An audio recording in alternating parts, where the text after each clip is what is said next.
Kyrgyzstan's presidential White House, once the bastion of power, now empty. At its gates, a shrine to those killed in the violence that overthrew the old regime. Young and old, they faced the snipers and demanded an end to the corruption and poverty that have blighted this nation for the past 20 years. To keep to its part of the deal, Kyrgyzstan's new interim leadership needs to make friends fast, increase foreign aid and investment, and reform the economy. We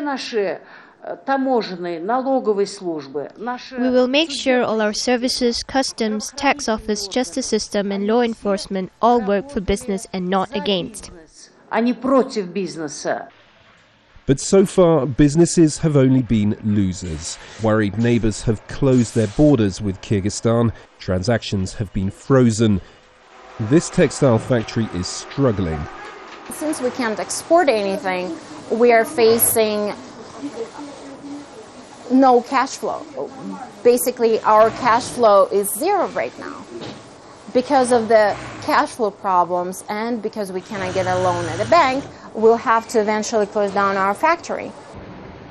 Tourism, important here, has also taken a hit. Western nations have advised against travel, including the US and UK. Mike and Ollie flew in from England on the day of the revolution.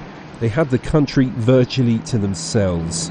We went down to a restaurant, a load of Kyrgyz men came round and they were, a couple of them spoke a little bit of English and they were just saying how glad they were to see tourists actually in the country and how sorry they were that things were bad at the moment. Travel agencies want the new government to help bring in more tourists next year. We have to be hospitable, not only with the tour operators' hospitality. We have to be hospitable with government services, especially with the migration regulations as visa regime or free visa regime. Kyrgyzstan has often been described as the Switzerland of Central Asia, but its tourism in particular is really underdeveloped. And since the violence, the country's been in the headlines for all the wrong reasons. But now that the revolution has happened, businesses are hopeful. Now is the time for really positive change.